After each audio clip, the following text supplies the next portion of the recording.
কোনো নারীর যদি চুল দেখা যায় নামাজের ক্ষেত্রে তাহলে তার নামাজ কবুল হবে না, তার মাথা ঢেকে রাখতে হবে। তার মাথা ঢেকে রাখা হচ্ছে ফরজ, এটা একদম ফরজ যে আইন, এটা ফরজ। চুল খোলা রেখে নামাজ আদায় করলে ফরজ তরক হওয়ার কারণে নামাজ হবে না। এই চুল যদি আপনার খোলা থাকে, চুল যদি দেখা যায়, মহিলাদের ক্ষেত্রে যদি চুল দেখা যায়, তাহলে আপনার এই নামাজটা কবুল হবে না, আপনার নামাজ ভেঙে যাবে।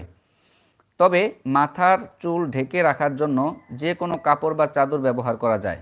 মাথার চুলটা যদি আপনি ঢেকে রাখার জন্য, মাথার চুল ঢেকে রাখার জন্য যে কোনো কাপড় আপনি ব্যবহার করতে পারবেন। আপনি হিজাব ব্যবহার করতে পারবেন, ওড়না ব্যবহার করতে পারবেন, খিমার ব্যবহার করতে পারবেন। আপনি ইচ্ছাকৃতভাবে আপনি যা ইচ্ছা তা ব্যবহার করতে পারবেন, কিন্তু কোনো অবস্থাতেই আপনার চুল দেখা যাবে না। আপনি যদি চুল দেখা যায় তাহলে আপনার নামাজ হবে না, নামাজ ভেঙে যাবে। তারপরে নারীদের নামাজে দাঁড়ানোর সময় কিভাবে নারীরা নামাজের মধ্যে দাঁড়াবে, নারীদের নামাজে দাঁড়ানোর নিয়ম। মহিলারা নামাজে উভয় পা মিলিয়ে দাঁড়াবে, উভয় পা। আমরা পুরুষরা যেমন পা দুইটা একটু ফাঁক করে দাঁড়াই, কিন্তু নারীদের ক্ষেত্রে আপনি একটু আঙ্গুলের দিকে লক্ষ্য করুন, নারীরা উভয় পা এভাবে মিলিয়ে দাঁড়াবে। এভাবে যদি তারা মিলিয়ে দাঁড়ায়, এভাবে উভয় পা তারা মিলিয়ে দাঁড়াবে। নারীদের পা এভাবে ফাঁক করে দাঁড়ানো জায়েজ নয়, এভাবে ফাঁক করে দাঁড়ানো যাবে না। পা দোনোটা মিলিয়ে একদম নম্র ভদ্রের সাথে দাঁড়াতে হবে। উভয় পায়ের মাঝখানে কোনো ফাঁকা থাকবে না, উভয় পায়ের মাঝখানে কোনো ফাঁকা থাকা যাবে না। বিশেষ করে উভয় গোড়ালি যেন কাছাকাছি মিলে থাকে। প্রিয় দিনী মা ও বোনেরা, আমরা অনেকেই সহিশুদ্ধভাবে নামাজ আদায় করতে পারি না। আমরা অনেকেই সহিশুদ্ধভাবে নামাজ আদায় করতে পারি না। আমরা অনেকে প্রশ্ন করেন, হুজুর আমরা কিভাবে নামাজ আদায় করব, মহিলাদের নামাজ আদায়ের মধ্যে কোনো পার্থক্য আছে কিনা, মহিলারা কিভাবে নামাজ আদায় করবে, কিভাবে তাকবীর তাহারিমা দিবে, কিভাবে রুকু করবে, কিভাবে সেজদা দিবে, কিভাবে কোন সময় কোন দোয়া পড়বে। আজকে আমরা ইনশাল্লাহ সেই সম্পূর্ণ বিষয়গুলো আজকে আপনাদের সামনে তুলে ধরবো ইনশাল্লাহ। যারা যারা আমাদের সাথে এখনও যুক্ত হননি, অনুগ্রহ করে অতি তাড়াতাড়ি আপনারা আমাদের সাথে যুক্ত হয়ে নেন। আজকে আমরা দেখাবো নারীরা কিভাবে নামাজ আদায় করবে, নারী এবং পুরুষের মাঝে কোনো নামাজের পার্থক্য আছে কিনা। আমরা অনেক সময় বলে থাকি, অনেক আহলে হাদিস ভাইয়েরা বলে থাকেন একটি হাদিস থেকে, সল্লু কামা রাআইতুমুনি উসাল্লি, তোমরা আমাকে যেভাবে নামাজ আদায় করতে দেখো তোমরা সেভাবে নামাজ আদায় করো। আসলে এই হাদিসটা দ্বারা তারা প্রমাণ করতে চায় নারী এবং পুরুষ একসাথে একই রকম নামাজ আদায় করবে, অর্থাৎ পুরুষরা যেভাবে নামাজ আদায় করবে নারীরাও সেভাবে নামাজ আদায় করবে না। বিষয়টি এরকম নয়। বিষয়টি হচ্ছে, রাসূল করিম সাল্লাল্লাহু আলাইহি ওয়াসাল্লাম এক সাহাবীকে নামাজ শিক্ষা দিচ্ছিলেন। সাহাবী নতুন ইসলাম গ্রহণ করেছে। গ্রহণ করার পরে তিনি বলতেছেন, ইয়া রাসূলুল্লাহ আপনি আমাকে নামাজ শিক্ষা দিন। তখন রাসূল করিম সাল্লাল্লাহু আলাইহি ওয়াসাল্লাম বললেন, ঠিক আছে তুমি দাঁড়াও, আমি তোমাকে নামাজ শিক্ষা দিচ্ছি। তখন রাসূল করিম সাল্লাল্লাহু আলাইহি ওয়াসাল্লাম নামাজ শিক্ষা দিচ্ছিলেন, সূরাতুল ফাতিহা তেলাওয়াত করলেন। সূরাতুল ফাতিহার শেষে গয়রিল মাগদুবি আলাইহিম ওয়ালাদ-দাল্লিন, তারপরে আমিন বললেন, আমিন একটু জোরে বললেন। তখন রাসূল করিম সাল্লাল্লাহু আলাইহি ওয়াসাল্লাম সাহাবায়ে কেরামদেরকে উদ্দেশ্য করে বললেন, সল্লু কামা রাআইতুমুনি উসাল্লি, সল্লু তোমরা নামাজ আদায় করো। সল্লা সল্লা সল্লু, এখানে জমা মুজাক্কারে গায়েব, জমা মুজাক্কারে গায়েবের সিগা, অর্থাৎ সল্লা সল্লা সল্লু সল্লা সল্লাতা সল্লাত না। তোমরা, এটা পুরুষদের ক্ষেত্রে বলা হয়েছে জমা মুজাক্কারে গায়েব। তারপরে হচ্ছে এটা পুরুষদের ক্ষেত্রে বলা হয়েছে। রাসূল করিম সাল্লাল্লাহু আলাইহি ওয়াসাল্লাম বললেন, তোমরা পুরুষেরা আমাকে যেভাবে নামাজ আদায় করতে দেখো তোমরা ঠিক সেভাবে নামাজ আদায় করো। সল্লাত যদি বলতো তাহলে এটা মুয়ান্নাসে সিগা হতো। এখানে শুধু পুরুষদেরকে উদ্দেশ্য করে তিনি বলেছেন, তোমরা আমাকে যেভাবে নামাজ আদায় করতে দেখো সেভাবে নামাজ আদায় করো। আর মহিলা এবং পুরুষদের মাঝে নামাজের কিছু পার্থক্য কাইফিয়ত ভিন্ন রয়েছে। চলুন আজকে শুধুমাত্র মহিলাদের নামাজের কিছু কাইফিয়ত আমরা আপনাদের সামনে তুলে ধরব। মা বোনেরা, আপনারা আজকে লক্ষ্য করবেন কিভাবে আমাদের নামাজ আদায় করতে হবে, নারীদের নামাজ। তাহলে আমরা ভিডিওটি এখনই শুরু করছি। পুরুষ ও নারীদের নামাজ প্রায় একই রকম, কিন্তু কেবলমাত্র কয়েকটি বিষয়ে তাদের মধ্যে পার্থক্য রয়েছে। অল্প কয়েকটা বিষয় শুধু পার্থক্য রয়েছে নামাজের, যেমন দাঁড়ানোর ক্ষেত্রে, বসার ক্ষেত্রে, তাকবীর তাহরিমার ক্ষেত্রে, তারপরে কিছু অন্যান্য কিছু বিষয়াদের ক্ষেত্রে এই বিষয়গুলো তুলে ধরব। প্রথমে নারীদের ওড়না বা চাদর ব্যবহার, নারীরা ওড়না কিংবা চাদর কিভাবে ব্যবহার করবে। হযরতে আয়েশা সিদ্দিকা রাদিয়াল্লাহু তাআলা আনহা থেকে বর্ণিত, তিনি বলেছেন, রাসূল করিম সাল্লাল্লাহু আলাইহি ওয়াসাল্লাম ইরশাদ করেছেন, খিমার ব্যতীত বালেগা নারীর নামাজ কবুল হয় না। খিমার ব্যতীত বালেগা নারীর নামাজ কবুল হয় না। মা বোনেরা, আপনাদেরকে বিনীতভাবে অনুরোধ করছি, যারা যারা আমাদের ভিডিওটি দেখছেন, আপনারা দিনের সাথে প্রচারের সাথে ভিডিওটি শেয়ার করে দিন এবং চ্যানেলটি সাবস্ক্রাইব করে দিন। প্লিজ দয়া করে ভিডিওটি শেয়ার করে দিন, বেশি বেশি করে শেয়ার করে দিন। আজকের ভিডিওটি অত্যন্ত গুরুত্বপূর্ণ একটি ভিডিও হবে। রাসূল করিম সাল্লাল্লাহু আলাইহি ওয়াসাল্লাম কি বলেছেন? রাসূল সাল্লাল্লাহু আলাইহি ওয়াসাল্লাম ইরশাদ করেছেন, খিমার বা ওড়না ব্যতীত বালেগা নারীর নামাজ কবুল হয় না। খিমার বা ওড়না, এই খিমার বা ওড়না কি জিনিস? খিমার বা ওড়না ব্যতীত নারীদের নামাজ কবুল হবে না, এই জিনিসটা অত্যন্ত গুরুত্বপূর্ণ একটি জিনিস। খিমার ছাড়া, ওড়না ছাড়া নারীদের নামাজ, বালেগা নারী যারা, তাদের নামাজ কবুল হবে না। বালেগা নারীর মাথার চুল সতরের অন্তর্ভুক্ত। বালেগা নারী যারা, তাদের মাথার এই চুলটা, এটা সতরের অন্তর্ভুক্ত, এটা সতরের ভিতরে, সতরের অন্তর্ভুক্ত। সুতরাং কোনো নারীর যদি চুল দেখা যায় নামাজের ক্ষেত্রে, তাহলে তার নামাজ কবুল হবে না। তার মাথা ঢেকে রাখতে হবে। তার মাথা ঢেকে রাখা হচ্ছে ফরজ, এটা একদম ফরজ, যে আইন, এটা ফরজ। চুল খোলা রেখে নামাজ আদায় করলে ফরজ তরক হওয়ার কারণে নামাজ হবে না। এই চুল যদি আপনার খোলা থাকে, চুল যদি দেখা যায়, মহিলাদের ক্ষেত্রে যদি চুল দেখা যায়, তাহলে আপনার এই নামাজটা কবুল হবে না, আপনার নামাজ ভেঙে যাবে। তবে মাথার চুল ঢেকে রাখার জন্য যে কোনো কাপড় বা চাদর ব্যবহার করা যায়। মাথার চুলটা যদি আপনি ঢেকে রাখার জন্য, মাথার চুল ঢেকে রাখার জন্য যে কোনো কাপড় আপনি ব্যবহার করতে পারবেন। আপনি হিজাব ব্যবহার করতে পারবেন, ওড়না ব্যবহার করতে পারবেন, খিমার ব্যবহার করতে পারবেন। আপনি ইচ্ছাকৃতভাবে আপনি যা ইচ্ছা তা ব্যবহার করতে পারবেন, কিন্তু কোনো অবস্থাতেই আপনার চুল দেখা যাবে না। আপনি যদি চুল দেখা যায়, তাহলে আপনার নামাজ হবে না, নামাজ ভেঙে যাবে। তারপরে নারীদের নামাজে দাঁড়ানোর সময় কিভাবে নারীরা নামাজের মধ্যে দাঁড়াবে? নারীদের নামাজে দাঁড়ানোর নিয়ম, মহিলারা নামাজে উভয় পা মিলিয়ে দাঁড়াবে। উভয় পা, আমরা পুরুষরা যেমন পা দুইটা একটু ফাঁক করে দাঁড়াই, কিন্তু নারীদের ক্ষেত্রে আপনি একটু আঙ্গুলের দিকে লক্ষ্য করুন, নারীরা উভয় পা এভাবে মিলিয়ে দাঁড়াবে। এভাবে যদি তারা মিলিয়ে দাঁড়ায়, এভাবে উভয় পা তারা মিলিয়ে দাঁড়াবে। নারীদের পা এভাবে ফাঁক করে দাঁড়ানো জায়েজ নয়, এভাবে ফাঁক করে দাঁড়ানো যাবে না। পা দুটোটা মিলিয়ে একদম নম্র ভদ্রের সাথে দাঁড়াতে হবে। উভয় পায়ের মাঝখানে কোনো ফাঁকা থাকবে না, উভয় পায়ের মাঝখানে কোনো ফাঁকা থাকা যাবে না।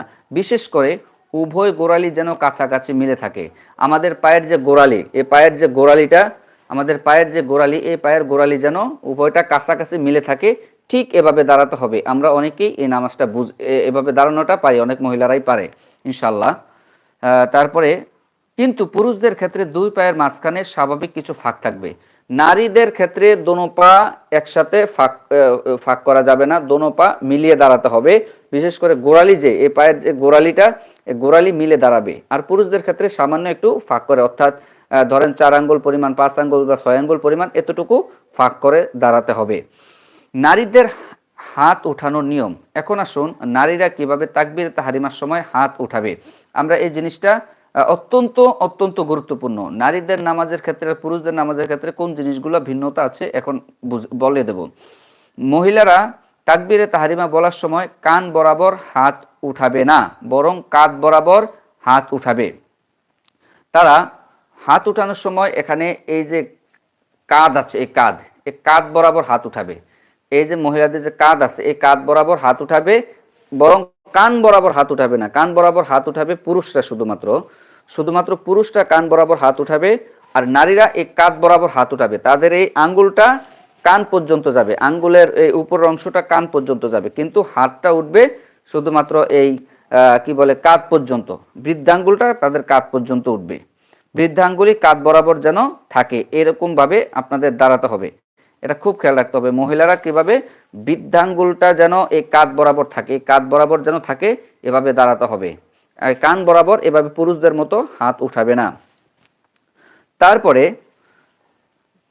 কিন্তু এখানে একটা জিনিস খেয়াল করতে হবে, এই আঙ্গুলটা যেন এই কানের উপরে না যায়, এই কাঁধের উপরে যেন না যায়, কান বরাবর বা তার উপরে যেন না যায়, এই জিনিসটা খেয়াল রাখতে হবে। তারপরে হাত কাপড়, ওড়না বা চাদরের ভিতরে থাকবে।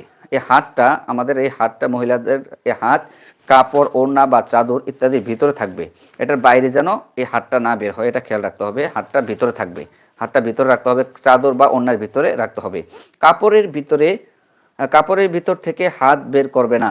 মহিলারা কাপড়ের ভিতর থেকে হাত বের করা যাবে না, হাত বের করে মানুষকে দেখানো যাবে না, হাত বের করে নামাজ পড়া যাবে না, অর্থাৎ কাপড়ের ভিতরে তার হাতটা রাখতে হবে। এটা ফতোয়া স্বামী থেকে এই মাসালাটি নেওয়া হয়েছে। তারপরে আসুন নারীদের হাত বাঁধার নিয়ম। তাকবীরে তাহরিমা বলে পুরুষেরা হাত বাঁধবে নাভির নিচে। পুরুষদের ক্ষেত্রে তাকবীরে তাহরিমা বলে হাত বাঁধবে নাভির নিচে। আল্লাহু আকবার, এটা পুরুষদের ক্ষেত্রে আল্লাহু আকবার বলে নাভির নিচে হাত বাঁধবে। আর মহিলারা এই কাঁধ বরাবর হাত উঠিয়ে আল্লাহু আকবার বলে হাত বাঁধবে কোথায়? মহিলারা হাত বাঁধবে বুকের উপরে। মহিলাদের হাত বাঁধা হচ্ছে বুকের উপরে, এই যে বুকের উপরে মহিলারা হাত বাঁধবে। পুরুষরা হাত বাঁধার সময় ডান হাতের বৃদ্ধা ও কনিষ্ঠ আঙ্গুলি দ্বারা বাম হাতের কবজি চেপে ধরবে। পুরুষদের ক্ষেত্রে একটু বলে দিচ্ছি, পুরুষ যারা তাদের এই ডান হাতের এই এই আঙ্গুল এবং এই আঙ্গুল, এটাকে আমরা যে কানি আঙ্গুল বলি, বৃদ্ধা ও কনিষ্ঠা আঙ্গুল দ্বারা এই হাতের কবজি চেপে ধরবে। এভাবে হাতের কবজি এভাবে চেপে ধরবে, চেপে ধরে তারপরে নাভির নিচে এভাবে হাত রাখতে হবে। এই তিনটা আঙ্গুল উপরে থাকবে আর নাভির নিচে তাদের হাতটা বাঁধতে হবে। আর মহিলাদের ক্ষেত্রে মহিলারা শুধুমাত্র হাতের পাতা বাম পাতার পিঠের উপর রাখবে, অর্থাৎ মহিলারা রাখবে এই হাতের তালুটা বাম হাতের পিঠের উপর এভাবে রাখবে, এভাবে করে রাখবে। কবজি ধরবে না, মহিলারা কবজি ধরতে পারবে না, মহিলারা এভাবে কবজি ধরতে পারবে না, তাদের হাতটা এভাবে রাখতে হবে, বুকের উপরে কাপড়ের নিচে দিয়ে এভাবে হাতটা রাখবে তারা। তারপর আসেন নারীদের কেরাত পাঠ করার নিয়ম। মহিলাদের জন্য উচ্চস্বরে কেরাত পাঠ করার ও তরিকা তাকবীর বলার অনুমতি নেই। মহিলা যারা আছেন, মা বোনেরা যারা আছেন, তাদের ক্ষেত্রে উচ্চস্বরে তাকবীর বলা, আল্লাহু আকবার বলে এভাবে উচ্চস্বরে তাকবীর বলাও জায়েজ নেই। তারপরে মহিলাদের উচ্চস্বরে তেলাওয়াত করাও জায়েজ নেই। এই বিষয়টা আমাদের খেয়াল রাখতে হবে। তারা সর্বদা সব নামাজের কেরাত, তাকবীর, তাসমি ও তাহমিদ চুপে চুপে বলবে। তাকবীরে তাহরিমা, কেরাত, রুকু, সেজদা, এই তাসবিহগুলো যে আছে, তাহমিদগুলো আছে, এগুলো সব তারা মনে মনে বলবে। তারা উচ্চ আওয়াজে এটা বলা যাবে না, কারণ তাদের কণ্ঠের একটা পর্দা আছে। পর পুরুষ যেন এই পর্দা অর্থাৎ কণ্ঠটা যেন না শুনে, এই দিকে আমাদের লক্ষ্য রাখতে হবে। অর্থাৎ তার মানে বোঝা গেল মহিলাদের ক্ষেত্রে জোরে সোরে উচ্চ আওয়াজে তেলাওয়াত, তাকবীর, তাহমিদ এগুলা বলা যাবে না। এখন আসেন নারীদের রুকু করার নিয়ম। এখন নারীরা যখন দাঁড়াবে আল্লাহু আকবার বলবে, আল্লাহু আকবার বলে সানা পড়বে, সুবহানাকাল্লাহুম্মা ওয়া বিহামদিকা ওয়া তাবারাকা ইসমুকা ওয়া তাআলা জাদ্দুকা ওয়া লা ইলাহা গায়রুক, আউযু বিল্লাহি মিনাশ শাইতানির রাজীম, বিসমিল্লাহির রহমানির রহিম, আলহামদুলিল্লাহি রাব্বিল আলামিনির রহমানির রহিম, মালিকি ইয়াউমিদ্দিন, ইয়্যাকা না'বুদু ওয়া ইয়্যাকা নাস্তাঈন, ইহদিনাস সিরাতাল মুস্তাকিম, সিরাতাল লাযীনা আন'আমতা আলাইহিম গায়রিল মাগদুবি আলাইহিম ওয়ালাদ-দাল্লিন, আমিন। বিসমিল্লাহির রহমানির রহিম। আমরা একটা সূরা মিলাবো। সূরা মনে করেন আমরা সূরা দুহা মিলাচ্ছি। ওয়াদ-দুহা ওয়াল-লাইলি ইযা সাজা মা ওয়াদ্দা'আকা রাব্বুকা ওয়া মা ক্বালা ওয়ালাল আখিরাতু খায়রুল লাকা মিনাল উলা ওয়ালাসাউফা ইউ'তিকা রাব্বুকা ফাতারদা আলাম ইয়াজিদকা ইয়াতীমান ফাআওয়া ওয়াওয়াজাদাকা দাল্লান ফাহাদা ووجدك عائلا فأغنى فأما اليتيم فلا تقهر وأما السائل فلا تنهر وأما بنعمة ربك فحدث। সূরা ফাতিহা বলবে, সূরা ফাতিহার সাথে অন্য একটা সূরা মিলাবে। সূরা মিলানোর পরে এবার যাবে রুকুতে। রুকুতে যাওয়ার কয়েকটা নিয়ম আছে মহিলাদের ক্ষেত্রে, লক্ষ্য করুন। রুকুর সময় পুরুষরা এমনভাবে ঝুঁকবে যেন মাথা, পিঠ ও কোমর এক বরাবর থাকে। পুরুষরা এমনভাবে ঝুঁকবে যেন মাথা, পিঠ এবং কোমর এক বরাবর সোজা থাকে। তাদের এই এক বরাবর যেন সোজা থাকে এমনভাবে রুকুতে যাবে। এই মাথা, পিঠ, কোমর তাদের এটা যেন সোজা থাকে, এটার কোমরটা এভাবে যেন সোজা থাকে। তাদের এটা এভাবে খাড়া করানো যাবে না, একদম সমান সোজা রাখতে হবে। আর মহিলারা এই পরিমাণ ঝুঁকবে যেন তার হাত হাঁটু পর্যন্ত পৌঁছে। মহিলাদের এমন পরিমাণ ঝুঁকতে হবে যেন তার হাতটা হাঁটু পরিমাণ পৌঁছে, এর বেশি ঝোঁকা যাবে না। অর্থাৎ আমরা বাংলায় একটা প্রবাদ বলি, বাংলা আমরা শিক্ষা দিই এভাবে, যেমন পুরুষরা এমনভাবে রুকু করবে যেন তার পিঠের মধ্যে যদি একটা কফি বা একটা চেরাগ একটা কোনো কিছু যদি রাখা হয় তাহলে সেটা যেন পিঠ থেকে না পড়ে যায়, এমন পরিমাণ পুরুষরা যুক্ত হবে। আর নারীদের ক্ষেত্রে যুক্ত হবে এমন পরিমাণ যুক্ত হবে যেন সে রুকু যাওয়ার পরে তার পিঠে একটা কফি বা একটা চেরাগ ইত্যাদি যদি দেয় সেটা যেমন পড়ে যায়, অর্থাৎ স্বাভাবিকভাবে ঝুঁকবে, অর্থাৎ হাতটা যেন হাঁটু পর্যন্ত তার যায়, শুধু এতটুকু পরিমাণ ঝুঁকতে পারবে। তারপরে রুকু করার সময় পুরুষরা হাতের আঙ্গুলগুলো ফাঁক করে হাঁটু ধরবে।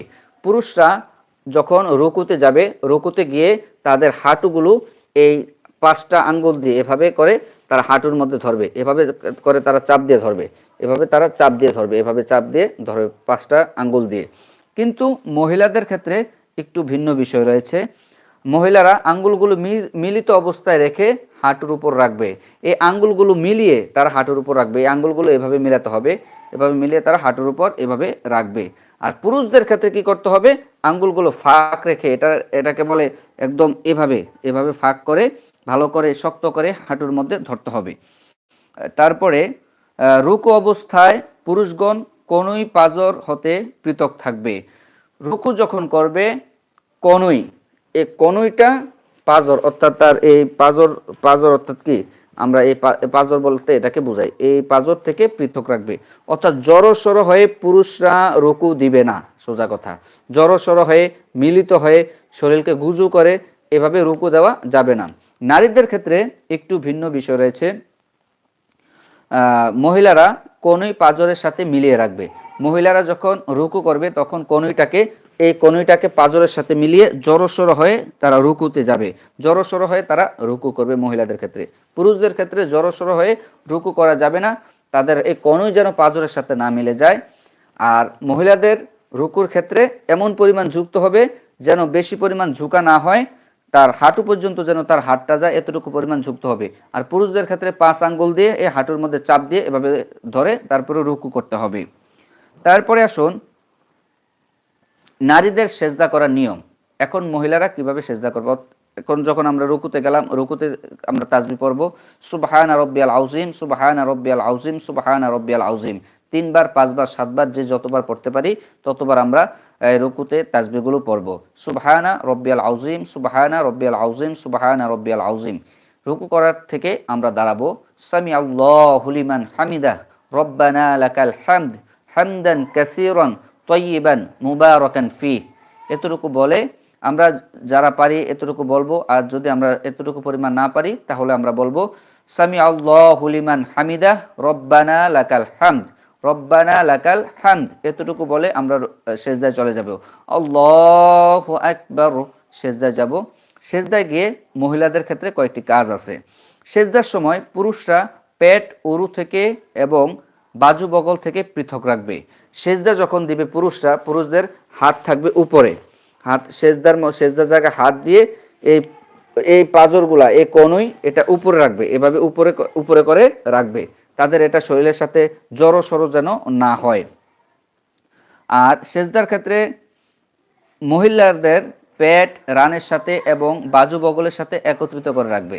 সেজদা যখন দিবে মহিলারা তাদের পেট বাজু বগল সব কিছু একত্রিত করে জড়সড় হয়ে সেজদা দিবে, অর্থাৎ মহিলারা জড়সড় হয়ে সেজদা দিবে। সেজদা যখন দিবে জড়সড় হয়ে এভাবে সেজদা দিবে। আর পুরুষদের ক্ষেত্রে হাতটা একটু ফাঁক করে তাদের এই কনুইটা একটু উঁচা করে এভাবে সেজদা দিবে। আমরা বাংলায় বলে থাকি, অনেক সময় অনেকে বলে হাতের কনুইয়ের নিচে দিয়ে একটা ছাগলের বাচ্চা, ছাগলের ছানা যেন আসা যাওয়া করতে পারে, পুরুষদের এই হাতের কনুইয়ের নিচে দিয়ে এতটুকু পরিমাণ সে এই জায়গাটা ফাঁক রাখবে। আর মহিলাদের এমন পরিমাণে জড়সড় হয়ে সেজদা দিতে হবে যেন কোনো কিছু নিচ দিয়ে আসা যাওয়া করতে না পারে। তারপরে সেজদার সময় পুরুষরা কনুই মাটি থেকে উপরে রাখবে। ওই যে আমি বললাম কনুইটা মাটি থেকে উপরে রাখবে, কনুই মাটিতে লাগানো যাবে না। আর মহিলারা কনুইটাকে মাটিতে মিশিয়ে, অর্থাৎ জড়সড় মাটিতে মিশিয়ে তারপরে সেজদা দিতে হবে। কনুই, হাত এগুলা সব মাটির সাথে মিশতে হবে, মিশিয়ে তারপরে সেজদা দিতে হবে। সেজদার সময় পুরুষরা পায়ের আঙ্গুলগুলো কেবলা করে রেখে তার উপর ভর দিয়ে পায়ের উপর পাতা খাড়া রাখবে। সেজদার সময় পুরুষরা পায়ের উপর ভর দিবে, পায়ের আঙ্গুলগুলো কেবলামুখী করে রাখবে। সেজদা যখন দিবে পুরুষরা এই পায়ের আঙ্গুলগুলো এভাবে কেবলার দিকে করে রাখবে, পায়ের আঙ্গুলগুলো কেবলার দিকে করে রাখবে। আর মহিলাদের ক্ষেত্রে পায়ের আঙ্গুলগুলো এভাবে বাঁকা করে রাখবে, পায়ের পাতা খাড়া করে রাখবে পুরুষরা, এক পা শোয়ে রাখবে আর এক পা খাড়া করে রাখবে। আর মহিলাদের উভয় পায়ের পাতা ডান দিকে বের করে মাটিতে বিছিয়ে রাখবে। যেহেতু মহিলাদের কথা আমরা বলতেছি, মহিলাদের ক্ষেত্রে আমরা এই জিনিসটা লক্ষ্য রাখবো, মহিলাদের পায়ের যে পাতা আছে এটা যেন ডান দিকে বিছিয়ে রাখে। আমরা যখন নামাজ পড়ি, আমরা মহিলাদের ক্ষেত্রে তারা ডান দিকে এই পায়ের পাতাটা বিছিয়ে রাখবে, তারা খাড়া করে রাখবে না। পুরুষরা বাম পা শোয়ে রাখবে, ডান পা খাড়া করে রাখবে, খাড়া করে আঙ্গুলগুলো, পায়ের আঙ্গুলগুলো কেবলার দিকে করে রাখবে। এখন আসেন, সেজদার মধ্যে কিছু তাসবিহ আছে, সেজদার মধ্যে তাসবিহগুলো আমরা লক্ষ্য করি। সুবহানা রব্বিয়াল আ'লা, সুবহানা রব্বিয়াল আ'লা, সুবহানা রব্বিয়াল আ'লা। এই তাসবিহগুলো আমরা সেজদার মধ্যে পড়ব। সুবহানা রব্বিয়াল আ'লা, সুবহানা রব্বিয়াল আ'লা, সুবহানা রব্বিয়াল আ'লা। এটা 5 বার, 3 বার, 7 বার, যে যতবার পড়তে পারেন, কোনো সমস্যা নেই। তারপরে সেজদা থেকে আমরা যখন বসবো, বসার ক্ষেত্রে নারী এবং পুরুষদের বসার মধ্যে কিছু পার্থক্য রয়েছে। বসার সময় পুরুষরা ডান পায়ের আঙ্গুলগুলো কেবলামুখী করে তার উপর ভর দিয়ে ডান পায়ের পাতা খাড়া করে রাখবে। পুরুষরা বসার সময় কি করবে, ডান পায়ের আঙ্গুলগুলো কেবলামুখী করে, ডান পায়ের যে আঙ্গুল আছে ডান পায়ের আঙ্গুলগুলো কেবলামুখী করে রাখবে।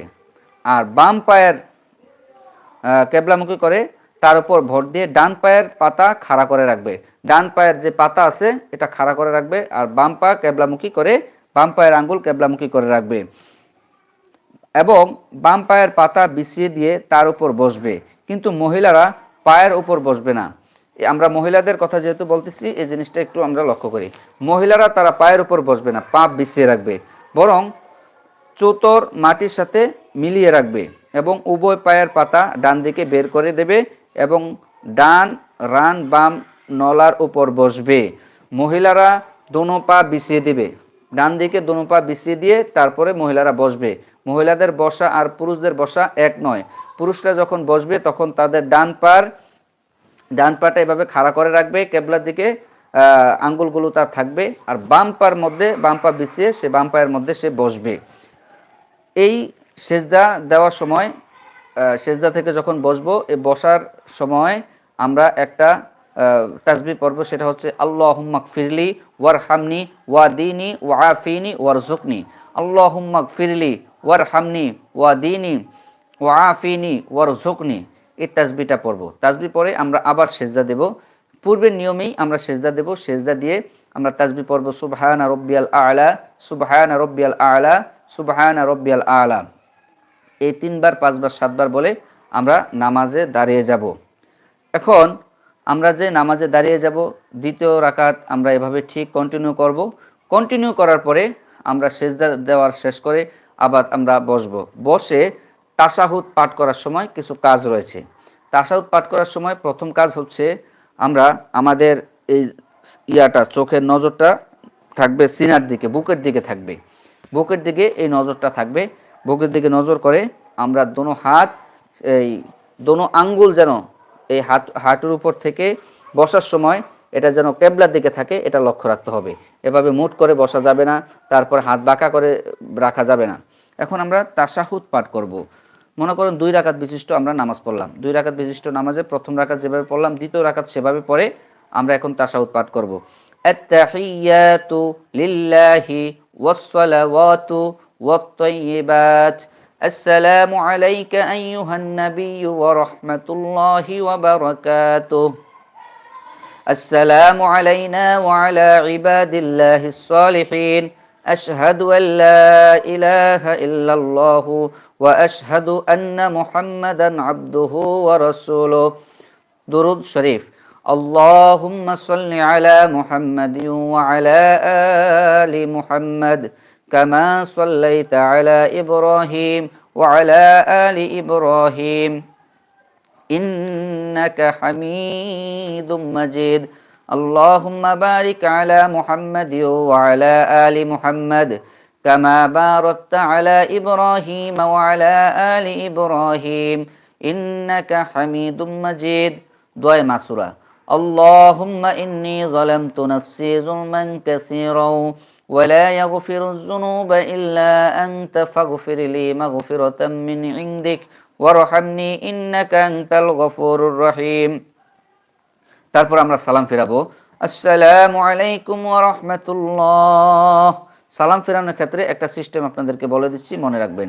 আমরা যখন বুকের দিকে নজর থাকবে, বুক থেকে নজরটা এভাবে সোজা করে আসসালামু আলাইকুম ওয়া রাহমাতুল্লাহ তাকাতে হবে। এই যে সিনা আছে, এই কাদের দিকে তাকাতে হবে।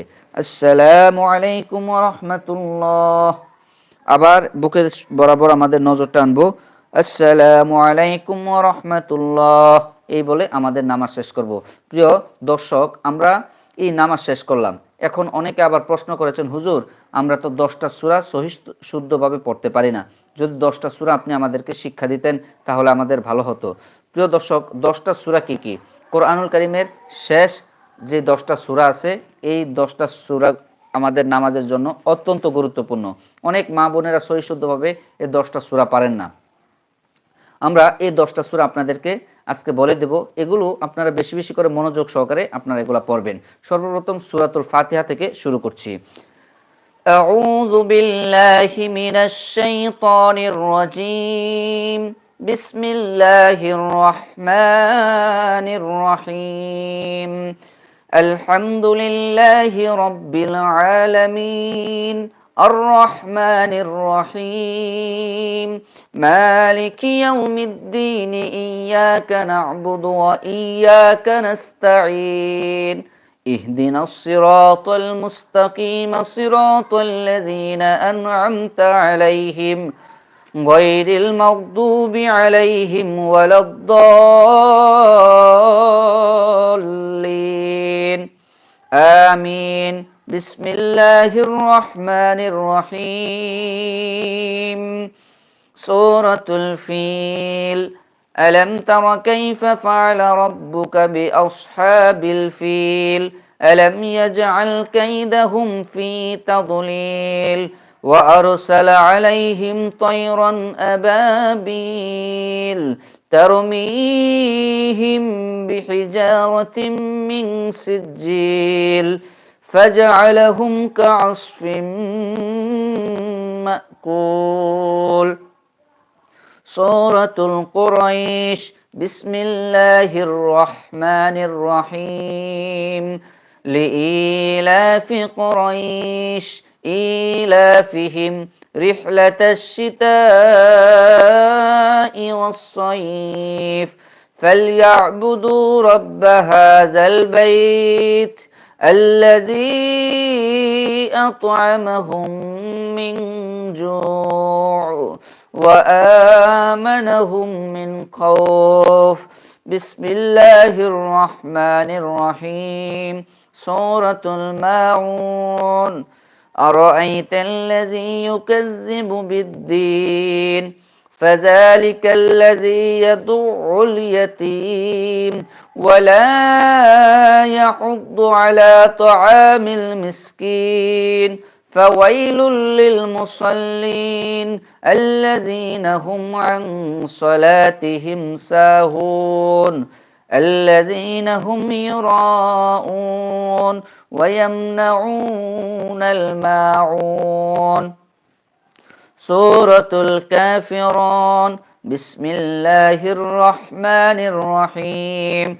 قل يا أيها الكافرون لا أعبد ما تعبدون ولا أنتم عابدون ما أعبد ولا أنا عابد ما عبدتم ولا أنتم عابدون ما أعبد لكم دينكم ولي دين سورة الكوثر بسم الله الرحمن الرحيم إنا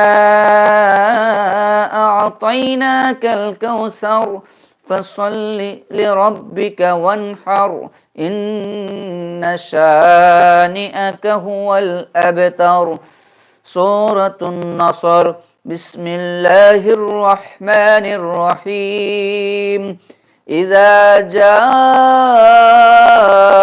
نصر الله والفتح ورأيت الناس يدخلون في دين الله أفواجا فسبح بحمد ربك واستغفر إنه كان توابا بسم الله الرحمن الرحيم سورة اللهب تبت يدا أبي لهب وتب ما أغنى عنه ماله وما كسب سيصلى نارا ذات لهب وامرأته حمالة الحطب في جيدها حبل من مسد بسم الله الرحمن الرحيم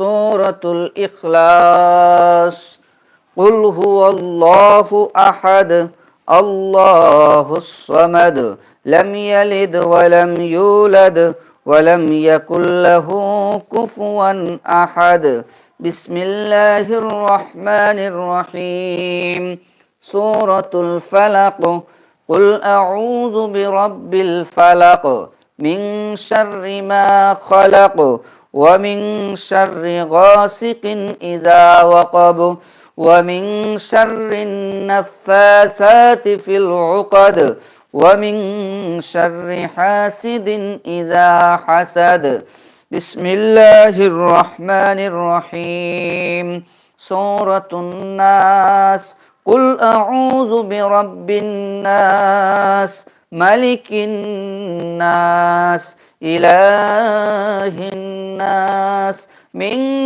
شر الوسواس الخناس الذي يوسوس في صدور الناس من الجنة والناس صدق الله العظيم প্রিয় দর্শক আমরা এখন সূরাতুল ফাতিহা থেকে সূরাতুন নাস পর্যন্ত আমরা শিখলাম তার আগে আমরা কি করলাম মহিলা এবং পুরুষদের নামাজের কিছু পার্থক্য দেখালাম এখন আসুন সবচেয়ে গুরুত্বপূর্ণ যে বিষয় নিয়ে আপনাদের সামনে এসেছি সেই বিষয়টা হচ্ছে আমরা যারা ইবাদত করে থাকি আমরা যারা নামাজ পড়ি বিভিন্ন ইবাদত বন্দেগী করে থাকি আমাদের নামাজ কবুল হয় না কেন আমরা অনেকেই প্রশ্ন করি হুজুর আমরা নামাজ পড়ি ঠিক কিন্তু আমাদের নামাজ কেন কবুল হয় না আমরা নামাজ পড়ি ঠিক কিন্তু আমরা নামাজের মধ্যে কেন মজা পাই না আমরা নামাজ পড়ি ঠিক এই নামাজটা কি আমাদেরকে জান্নাতে নিয়ে যাবে কারণ আল্লাহ সুবহানাহু ওয়া তাআলা কোরআনুল কারীমের মধ্যে ইরশাদ করেছেন ইন্নাস সালাতা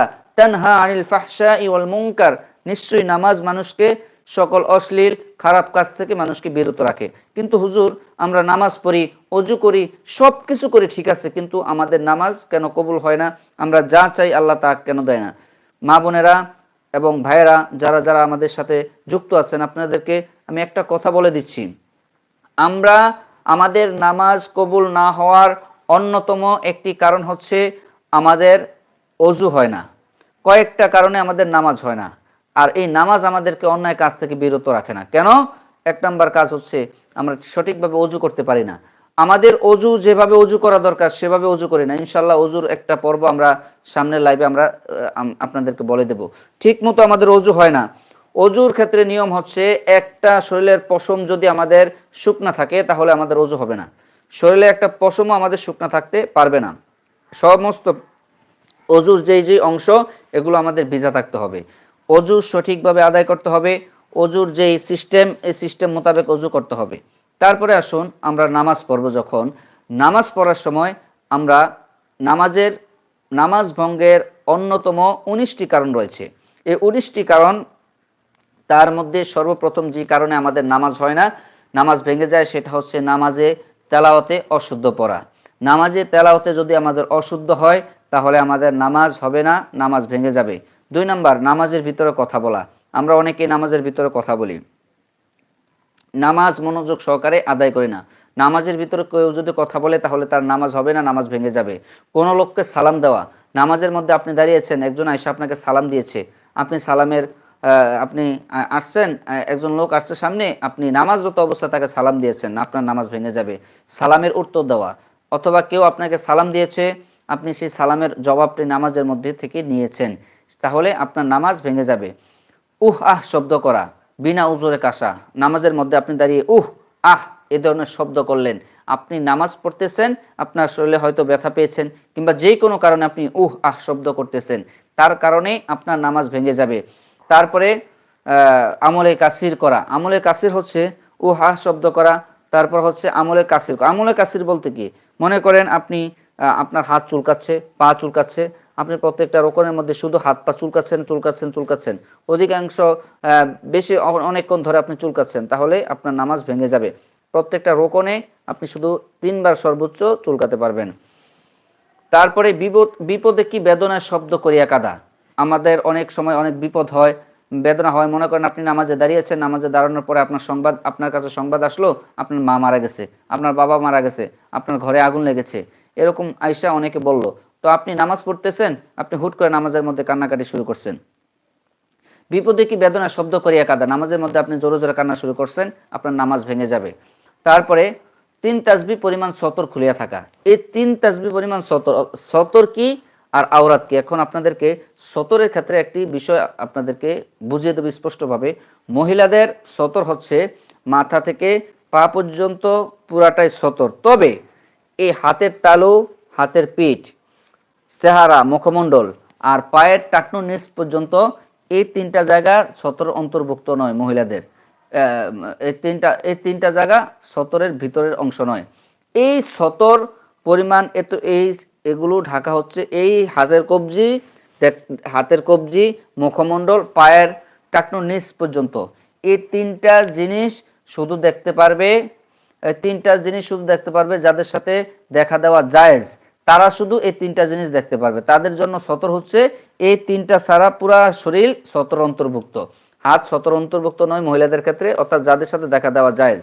আর যাদের সাথে দেখা দেওয়া জায়েজ নাই, তাদের ক্ষেত্রে মাথার তালু থেকে পায়ের তালু পর্যন্ত পুরাটা সতরের অন্তর্ভুক্ত।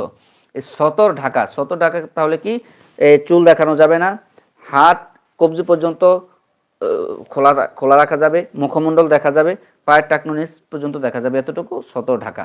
আর পুরুষদের সতর হচ্ছে নাভি থেকে হাঁটু পর্যন্ত। এই নাভি থেকে হাঁটু পর্যন্ত এতটুকু অংশ যদি আপনার 3 তাসবিহ পরিমাণ খোলা থাকে, তাহলে আপনার নামাজ ভেঙে যাবে। তারপরে কেবলার দিক হইতে সিনা ঘুরিয়া যাওয়া, আপনি কেবলার দিকে দাঁড়িয়ে নামাজ পড়তেছেন, এই নামাজ পড়তে পড়তে পড়তে পড়তে আপনি আপনার বুক, সিনা মানে হচ্ছে বুক, এই সিনাটা আপনি ঘুরিয়ে ফেলছেন, ঘুরিয়ে ফেলার সঙ্গে সঙ্গে আপনার নামাজ ভেঙে যাবে। তারপরে মুক্তাদি ব্যতীত অপর ব্যক্তির লোকমা লওয়া, মনে করেন জামাতের সাথে পুরুষরা যখন নামাজ পড়তেছে, ইমাম সাহেব নামাজ পড়াচ্ছেন, পিছন দিক দিয়ে একজন লোক সে নামাজ পড়তেছে না, মসজিদের বাইরে থেকে সে তার ইমাম সাহেবের একটা ভুল হয়েছে, তার লোকমা ধরেছে, লোকমা ধরার সঙ্গে সঙ্গে তার নামাজটা ভেঙে যাবে, ওই বাহিরের লোকের লোকমা ধরা যাবে না। এরকম 19টি কারণ আছে যে কারণে আমাদের নামাজ হয় না। এখন এর মধ্যে আরেকটা গুরুত্বপূর্ণ একটি কারণে আমাদের আমল, নামাজ, রোজা, হজ, জাকাত কোনো ইবাদত বন্দেগী কবুল হয় না, সেই কারণটি আজকে আমরা বলে দেব। সেই কারণটি হচ্ছে গুরুত্বপূর্ণ এই কারণ, যারা যারা এখনো আমাদের সাথে যুক্ত হন নাই, এখন অত্যন্ত গুরুত্বপূর্ণ একটি বিষয় নিয়ে আলোচনা করব, যারা যারা এখনো যুক্ত হননি অতি তাড়াতাড়ি আমাদের সাথে যুক্ত হয়ে নিন। সেই জিনিসটা হচ্ছে রিয়া, লোক দেখানো ইবাদত আল্লাহর কাছে কখনো কোনোদিন কবুল হবে না। আমরা লোক দেখানো অনেকে ইবাদত করি। লোক দেখানো ইবাদত কি? সেটা হচ্ছে আমি নামাজ পড়লাম, আমি নামাজ পড়লে মানুষ আমাকে নামাজি বলবে, আমি যদি নামাজ না পড়ি মানুষ আমাকে বেনামাজি বলবে, আমি এই জন্য নামাজ পড়তেছি। আমি দান করছি, মানুষ আমাকে দানবীর বলবে, এই জন্য আমি দান করতেছি। মানুষ আমাকে বড় দান সৎকাওয়ালা বলবে, এই জন্য আমি দান সৎকা করতেছি। মানুষ আমাকে হাজি বলবে, এই জন্য আমি হজ করতেছি। এরকম যারা আছে তাদের আমল আল্লাহর দরবারে কবুল হবে না। এটাকে বলা হয় রিয়া, লোক দেখানো ইবাদত। এই লোক দেখানো ইবাদতের দৃষ্টান্ত আমি আজকে আপনাদের সামনে তুলে ধরব। এক ব্যক্তি, একজন বুজুর্গ দার্শনিক বলেছেন যে কোনো লোক মানুষকে দেখানোর উদ্দেশ্যে, যে লোক মানুষকে দেখানোর উদ্দেশ্যে বা মানুষ থেকে প্রশংসা পাওয়ার লক্ষ্যে ইবাদত করে, তবে তাদের দৃষ্টান্ত হচ্ছে এমন ব্যক্তির ন্যায়, তিনি একটা দৃষ্টান্ত তুলে ধরে দিচ্ছেন। এমন ব্যক্তির ন্যায় হচ্ছে তার দৃষ্টান্ত, মনে করেন এক ব্যক্তি বালু ভর্তি সিমেন্ট অর্থাৎ পাথর ভর্তি একটি ব্যাগের মধ্যে অনেকগুলো পাথর নিয়েছে। এই পাথর ভর্তি ব্যাগ নিয়ে সে বাজারে গিয়েছে। বাজারে যাওয়ার পরে মানুষ তাকে দেখে বলল, তার ব্যাগটা কত ভারী, হয়তো অনেক কিছু তার ব্যাগের মধ্যে, অনেক বাজার আছে কিংবা অনেক টাকা পয়সা আছে, অনেক দামি দামি জিনিস আছে, কিন্তু মূলত প্রকৃতপক্ষে তার ব্যাগের ভিতরে আছে পাথর। এই লোকটা শুধুমাত্র মানুষের বাহবা নিল, বাহ্যিক বাহবা নিল যে তার ব্যাগের মধ্যে কি না কি জানি আছে, অনেক দামি জিনিস থাকতে পারে, অনেক দামি জিনিস আছে, কিন্তু তার ব্যাগের মধ্যে আছে একটা কিছু পাথর। যেমন করে এই পাথর দিয়ে সে বাজারে কোনো কিছু কিনতে পারবে না, কোনো পণ্য কিনতে পারবে না। তার ব্যাগ ভর্তি পাথর আছে, ব্যাগ ভর্তি পাথরে তার এটা অনেক ওজন থাকতে পারে, মানুষের বাহবা থাকতে পারে, কিন্তু এই ব্যাগ ভর্তি পাথর দিয়ে সে বাজারে কোনো পণ্য কিনতে পারবে না, সে মাছ কিনতে পারবে না, তরকারি কিনতে পারবে না, কোনো কিছু কিনতে পারবে না। তার দৃষ্টান্ত হচ্ছে এমন, এই দৃষ্টান্তর সাথে যে সে মানুষের বাহ্যিক বাহবা সে নিতে পারলো, অমুক ব্যক্তি অনেক বড় নামাজি, তমুক ব্যক্তি চৌধুরী সাহেব, হাজি সাহেব, গাজী সাহেব, রাবিয়া বস্তি, তারপরে কি বলে সকিনা অনেক বড় নামাজি, সে মানুষকে লোক দেখানোর জন্য যে নামাজটা পড়ে, সে মানুষের বাহবা নিতে পারছে, কিন্তু প্রকৃতপক্ষে সে এই নামাজ দিয়ে তার নামাজটা আল্লাহর কাছে কবুল হবে না, নামাজটা কোনো মূল্যায়ন পাবে না। কেন মূল্যায়ন পাবে না? শুধুমাত্র একটা কারণ হচ্ছে লোক দেখানো নামাজ পড়ার কারণে। তারপরে এক বুজুর্গ দার্শনিক বলেছেন 7টি এমন জিনিস আছে যে 7টি কারণে, এই 7টি জিনিস যার ভিতরে থাকবে, 7টি আমল, 7টি কাজ যার ভিতরে থাকবে, সে আমল করার পরেও, ইবাদত করার পরেও আল্লাহর দরবারে তার ইবাদত কবুল হবে না। এই 7টি চরিত্র যার ভিতরে আছে, এই চরিত্রগুলো এখন আপনাদেরকে বলবো। 7টি চরিত্র যার ভিতরে আছে, তার কোনো ইবাদত বন্দেগী কোনো কিছু আল্লাহর দরবারে কবুল হবে না। তার মধ্যে 1 নাম্বার, গুনাহ থেকে বিরত না থেকে আল্লাহর আযাবের ভয়ের দাবি করা। আমরা গুনাহ করি, গুনাহ থেকে আমরা বিরত থাকি না, আমরা গুনাহ করি প্রতিনিয়ত, প্রত্যেকটা সেকেন্ডে সেকেন্ডে আমরা গুনাহ করি, বিভিন্ন ধরনের গুনাহ করি, মিথ্যা কথা বলি, চুগলখড়ি করি, শিরিক, কুফর, বেদাত, জিনা, অনেক গুনাহের কাজ করি। গুনাহের কাজ আমরা করি আর আল্লাহর কাছে বলি, আল্লাহ আপনি আমাকে কবর আযাব থেকে মুক্তি দান করেন, আপনি আমাকে কবর আযাব থেকে মুক্তি দান করেন। অথচ আমরা কি করি না, এই অন্যায় কাজ থেকে আমরা বিরত থাকি না। সেজন্য বলছেন অন্যায় কাজ থেকে বিরত না থেকে, খারাপ কাজ থেকে বিরত না থেকে আল্লাহর আযাবের ভয়ের দাবি করা। আল্লাহ আপনার আযাবকে অনেক ভয় করতেছি, আপনার আযাবকে অনেক ভয় করছি, আপনাকে আল্লাহ আপনাকে অনেক ভয় করছি, কবরকে ভয় করছি, হাসরকে ভয় করছি, জাহান্নামকে ভয় করছি, আল্লাহ আপনি আমাকে মাফ করে দেন। আল্লাহ পাক তখন বলবে, না না, তোমার কোনো মাফ নাই, কারণ তুমি এই গুনাহের কাজ করছো ঠিক, সেখান থেকে তুমি ফিরে আসার জন্য কোনো চেষ্টা করো না, সেজন্য তোমার কোনো মাফ নেই। এরকম ব্যক্তি যদি আল্লাহর কাছে মাফ চায়, সে কখনো কোনোদিন মাফ পাবে না। দ্বিতীয়ত হচ্ছে ন্যাক আমল না করে আল্লাহর কাছে উত্তম পুরস্কার কামনা করা। আপনি ন্যাক আমল করলেন না, আপনি আল্লাহর সন্তুষ্টি অর্জনের জন্য কোনো ন্যাক আমল করলেন না, ন্যাক আমল না করে আপনি আল্লাহর কাছে পুরস্কার চান, আল্লাহর কাছে পুরস্কার চান, আল্লাহ তুমি আমাকে হাসরের ময়দানে উত্তম জাযা, উত্তম পুরস্কার হিসেবে জান্নাতুল ফেরদাউস দিও, এরকম আমরা অনেকে বলে থাকি না। এই বিষয়গুলো যারা যারা করবে, ন্যাক আমল না করে পুরস্কারের দাবি করা, এটা হচ্ছে বোকামির লক্ষণ। এটা বোকামি ছাড়া আর কোনো কিছুই নয়। কারণ ন্যাক আমল আপনি যদি না করেন, ন্যাক আমল না করে আল্লাহর কাছে পুরস্কারের আশা দাবি করতে পারবেন না। 3 নম্বর আসেন, খাঁটি নিয়ত না করে ন্যাক কাজ কামনা করা। মনে করেন আপনি নামাজ পড়তেছেন, আপনি ইবাদত বন্দেগী করতেছেন, কিন্তু আপনার নিয়ত খাঁটি নাই, নিয়তটা আপনার সলিড নেই। আপনি নামাজে আসছেন, নামাজ পড়তেছেন, আপনি নিজের ইচ্ছা মতো, নিজের মন গড়া মতো ইবাদত করতেছেন, কিন্তু আপনার অন্তরের মধ্যে যে খালেস নিয়ত, আমি নামাজ পড়ব, আমি ইবাদত করব, এই খালেস নিয়ত না থাকার কারণে আপনার ইবাদত বন্দেগী কবুল হবে না। নিয়ত পড়া ফরজ নয়, নিয়ত করা হচ্ছে ফরজ। নিয়ত করা, অন্তরের মধ্যে আপনার নিয়তটা থাকতে হবে, এটাই হচ্ছে ফরজ। কিন্তু নিয়ত মুখে উচ্চারণ করা ফরজ নয়, মুখে উচ্চারণ করার কোনো হাদিস নাই। তারপরে আসুন, চেষ্টা সাধনা ছাড়াই নেক কাজের তৌফিক দেওয়ার জন্য আল্লাহর কাছে দোয়া করা। আপনি আল্লাহর কাছে বলতেছেন, আল্লাহ তুমি আমাকে নেক কাজ করার তৌফিক দিও, নেক কাজ করার তৌফিক দিও, নেক কাজ করার তৌফিক দিও, তুমি আমাকে নামাজ পড়ার তৌফিক দিও, ভালো কাজ করার তৌফিক দিও। কিন্তু আপনি ভালো কাজ যে করবেন, আপনি ভালো কাজের কোনো ইয়া করেন না, কি বলেন, চেষ্টা করেন না। আপনি ভালো কাজের কোনো চেষ্টা না করেই আল্লাহর কাছে তৌফিক চান, আল্লাহ তুমি আমার ভালো কাজ করার তৌফিক দিও, নামাজ পড়ার তৌফিক, কিন্তু আপনি কোনো চেষ্টা করেন না, আপনি নামাজ পড়ার জন্য চেষ্টা করেন না, নামাজ পড়ার জন্য আগ্রহ করেন না, অর্থাৎ কোনো ইবাদত বন্দেগী করার ক্ষেত্রে কোনো আগ্রহ করেন না, কিন্তু আল্লাহর কাছে তৌফিক চাচ্ছেন, এরকম ব্যক্তি আল্লাহর কাছে কোনো মূল্যায়ন পাবে না। আল্লাহ পাক রব্বুল আলামিন সূরাতুল আনকাবুতের 69 নম্বর আয়াতে বলেছেন, ওয়াল্লাযীনা জাহাদু ফীনা লানাহদিয়ান্নাকুম সুবুলানা ওয়া ইন্নাল্লাহা লামাআল মুহসিনিন। আল্লাহ রব্বুল আলামিন বলেন, যারা আমার পথে চলার চেষ্টা সাধনা করবে অবশ্যই আমি তাকে সৎ পথে পরিচালিত করব। আর আল্লাহর নিঃসন্দেহে সৎকর্ম পরায়ণদের সাথে রয়েছেন।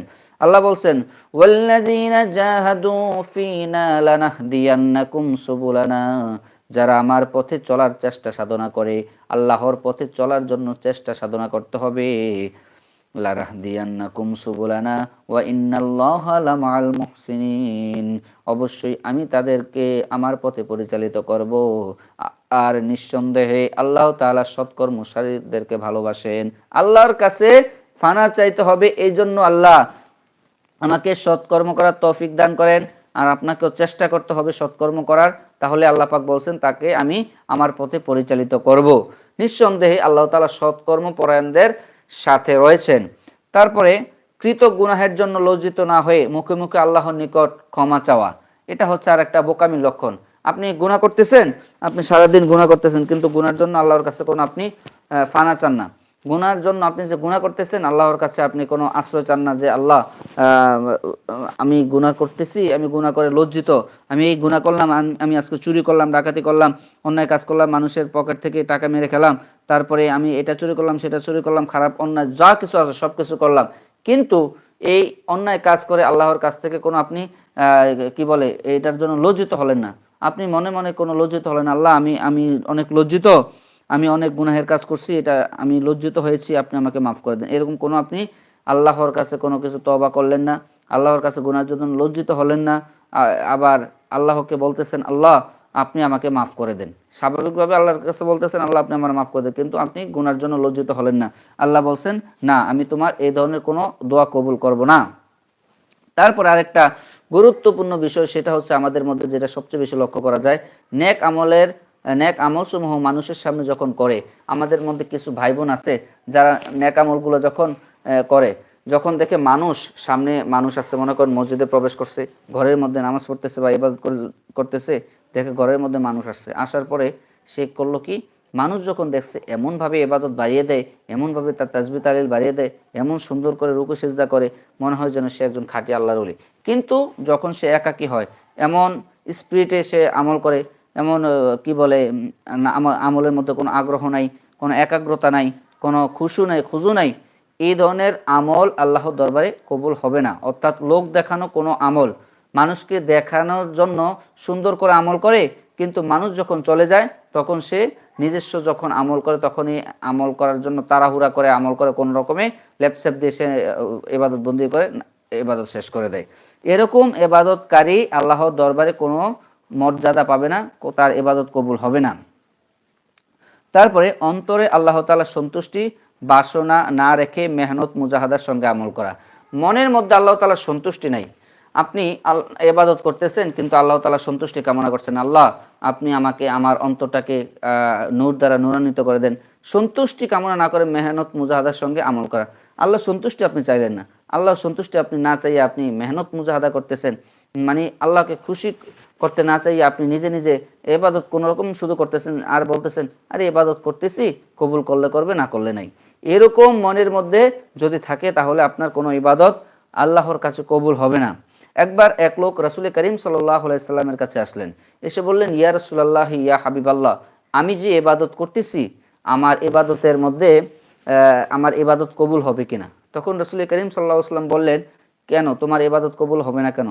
তখন সে বলে, ইয়া রাসূলুল্লাহ আমি যখন নেক আমল করি, নেক আমল গোপনে করার চেষ্টা করি, কিন্তু কিভাবে জানি আমার নেক আমলগুলো প্রকাশ পেয়ে যায়, আর যদি যখন নেক আমল প্রকাশ পায় তখন আমার কাছে বড় ভালো লাগে, বড় মজা লাগে, মানুষ আমাকে আমি মনে মনে একটু তৃপ্তি পাই, কিন্তু আমি নেক আমল গোপনে করি, কিভাবে জানি প্রকাশ পেয়ে যায়। তখন রাসূল করিম সাল্লাল্লাহু আলাইহি ওয়াসাল্লাম বললেন, তুমি এটার জন্য দুইটা সওয়াব পাবে। একটা হচ্ছে তুমি গোপনে নেক আমল করেছো, দুই তোমার এই আমলটা প্রকাশ পেয়েছে। তখন ওই সাহাবী বললেন, ওই লোক বললেন, ইয়া রাসূলুল্লাহ, কিভাবে আমি দুইটা সওয়াব পাবো? তখন নবীজি বললেন, তুমি ইবাদত করেছো গোপনে, কিন্তু তোমার এই আমলটা প্রকাশ পেয়ে গেছে। এই আমলটা যদি অন্য মানুষের উপকারে আসে, অন্য মানুষরা যদি তোমার আমলটাকে এই উদ্দেশ্যে নেয়, সেই লোকটা ভালো আমল করতেছে কিন্তু লোক দেখানোর জন্য না, সে মনে মনে নেক আমল করতেছে আল্লাহর সন্তুষ্টির জন্য, কিন্তু লোক দেখানোর জন্য কোনো আমল করে না। আর তোমার এই আমলটা দেখে দেখে যদি অন্য মানুষরাও আমল করতে থাকে, তাহলে তোমার এই আমলটা আল্লাহর কাছে অনেক প্রিয় হবে, আল্লাহর কাছে অনেক মর্যাদা লাভ করবে, আল্লাহর কাছে অনেক আল্লাহ তাআলা এই আমলের দুইটা যাজা দিবেন। তোমার দ্বারা যদি কেউ উপকার পায়, তারা যে আমল করার কারণে তাদের যে নেক হবে, সওয়াব হবে, সেখান থেকে একটা অংশ তোমার কাছেও চলে আসবে। সুবহানাল্লাহি ওয়া বিহামদিহি সুবহানাল্লাহিল আযীম। তারপরে রাসূল করিম সাল্লাল্লাহু আলাইহি সাল্লাম ইরশাদ করেছেন, মান সান্না সুন্নাতান হাসানাতান ফালাহু আজরুহা ওয়া আজরু মান আমিলা বিহা ইলা ইয়াউমিল কিয়ামাতি ওয়া মান সান্না সুন্নাতান সাইয়্যাতান ফাআলাইহি উজরুহা উজরু মান আমিলা বিহা ইলা ইয়াউমিল কিয়ামা। রাসূল করিম সাল্লাল্লাহু আলাইহি সাল্লাম বলেন, যে লোক কোনো উত্তম পদ্ধতির প্রচলন করবে, সে নিজের এবং কিয়ামত পর্যন্ত যা সে অনুযায়ী আমল করবে, তাদের সকলের সওয়াব সে পাবে। সুবহানাল্লাহ। আর যে ব্যক্তি কোনো গুনাহের কাজের প্রচলন করে, আর সে নিজের এবং কিয়ামত পর্যন্ত যা সে অনুযায়ী গুনাহের কাজ করবে, তাদের সকলের গুনাহের বোঝা সে বহন করবে। এখন আসেন একটি ঘটনা আপনাদেরকে বলবো। হজরতে সুমাইর আসবাহি রহমতুল্লাহ আলাইহি রিওয়ায়াত করেছেন। তিনি বলেন, আমি মদিনায় গিয়ে দেখলাম একজন লোককে অনেক মানুষ ঘিরে বসে আছে। একজন লোককে অনেক মানুষ ঘিরে বসে আছে। তখন আমি চিন্তা করলাম, এই লোকটাকে আমি খুঁজতে খুঁজতে খুঁজতে খুঁজতে মানুষের ভিতর দিয়ে ঢুকলাম। মানুষকে জিজ্ঞেস করলাম, উনি কে, যে মানুষের সামনে হাদিস রেওয়ায়াত করতেছে, মানুষকে ইসলামী কথাগুলো সুন্দরভাবে শোনাচ্ছে। তখন ওই লোকেরা বললেন, ইনি হচ্ছেন হজরতে আবু হুরায়রা।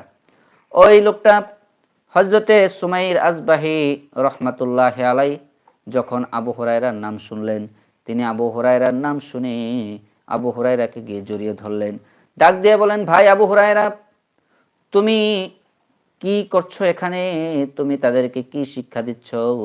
আবু হুরায়রা বলেন, ভাই রে, আমি তাদেরকে হাদিস শরীফ শিক্ষা দিচ্ছি, তাদেরকে আমি হাদিস রিওয়ায়াত করে শোনাচ্ছি।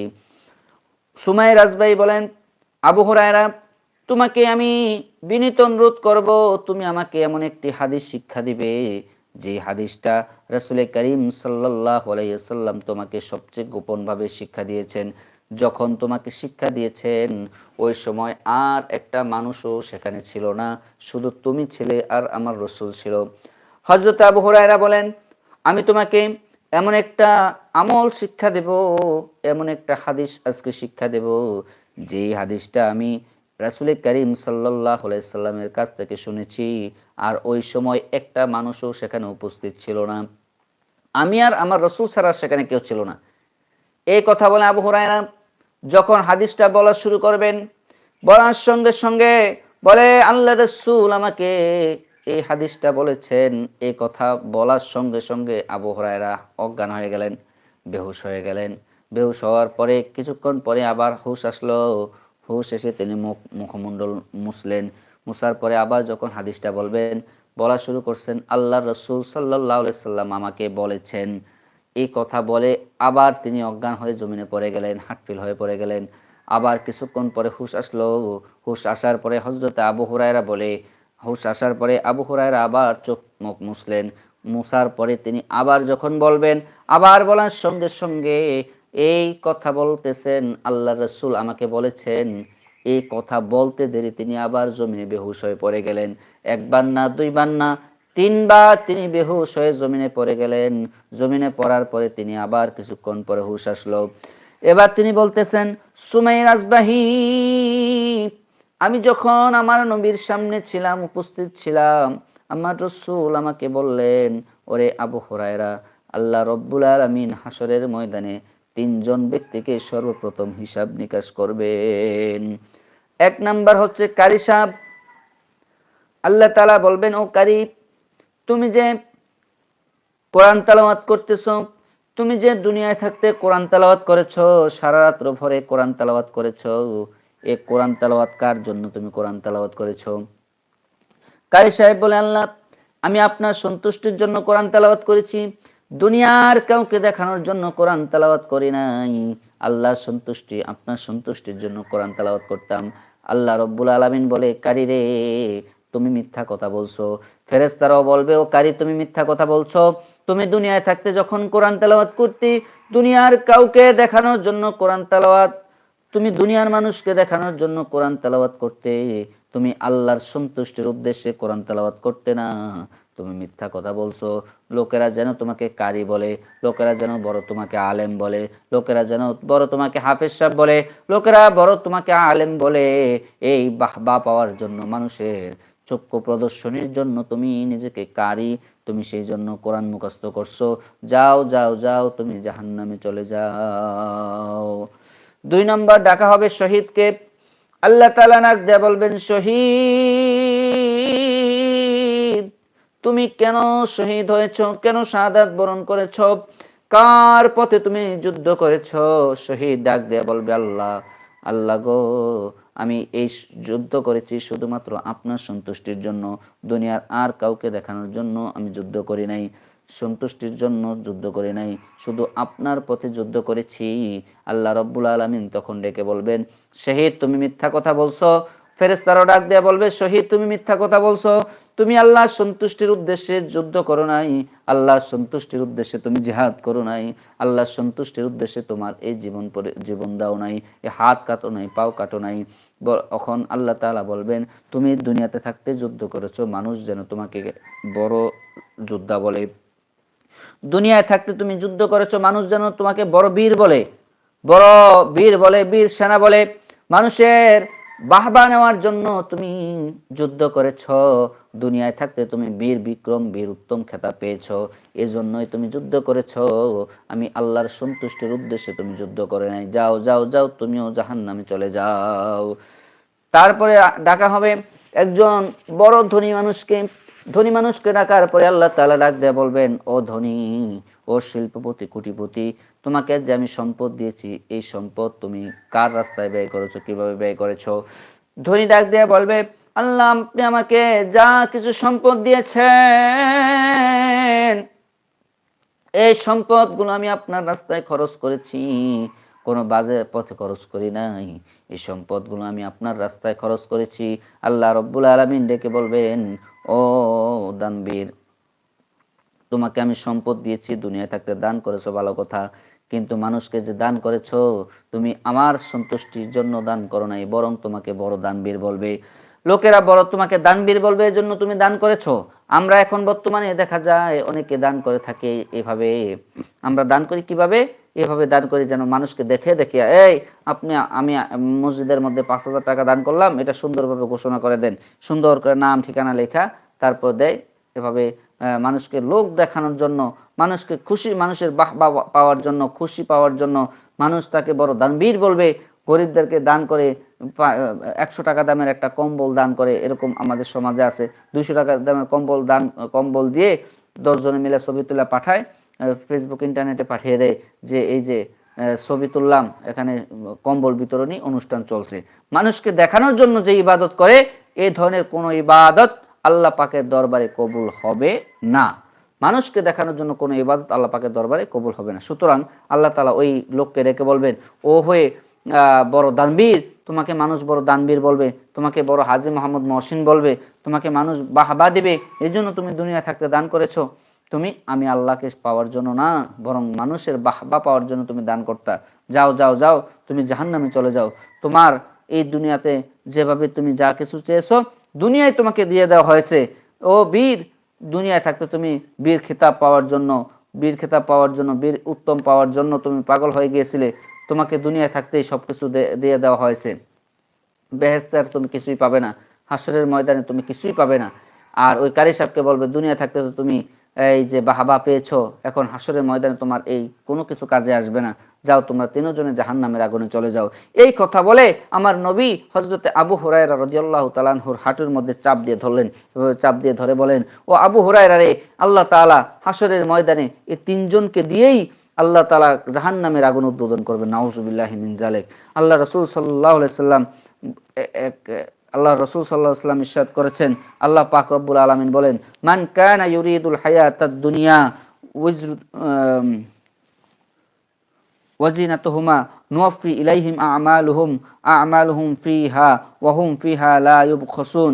আল্লাহ রাসূল সাল্লাল্লাহু আলাইহি ওয়াসাল্লাম বলেন, আমার আল্লাহ তাআলা ইরশাদ করেছেন, যে দুনিয়ার জীবন তার চাকচিক্য কামনা করে, যে ব্যক্তি দুনিয়ার জীবনে চাকচিক্য কামনা করে, আমি তাকে দুনিয়াতেই তার আমলের প্রতিদান দান করব, আর তাদের বিন্দু মাত্র সেখান থেকে কম দেওয়া হবে না। আর পরকালে তাদের জন্য আগুন ছাড়া কোনো কিছুই থাকবে না। পৃথিবীতে যা কিছু সে করেছিল সব আখিরাতে হাসরের ময়দানে সব কিছু বরবাদ হয়ে যাবে, আর যা কিছু উপার্জন করেছিল সব উপার্জন তার নষ্ট হয়ে যাবে।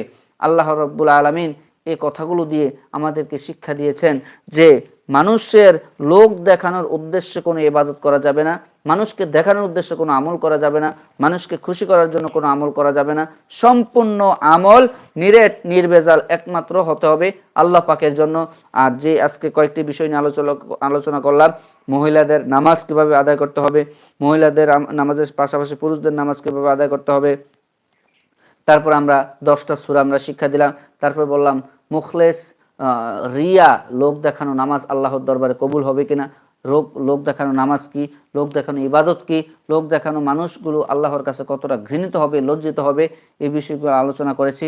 ইনশাল্লাহ দয়া করে যারা যারা ভিডিওটি দেখছেন আপনারা ভিডিওটি শেয়ার করে দিন, মানুষের মাঝে প্রচার করে দিন, মানুষরা দেখুক। এই ভিডিওটি যদি প্রচার করতে পারেন ইনশাল্লাহ আমি অত্যন্ত আনন্দিত হব, অনুপ্রাণিত হব। ইনশাল্লাহ আগামীতে আবার সুন্দর সুন্দর ভিডিও বানাতে চেষ্টা করব, আপনাদের সামনে আসব। আসসালামু আলাইকুম ওয়া রাহমাতুল্লাহি ওয়া বারাকাতুহু।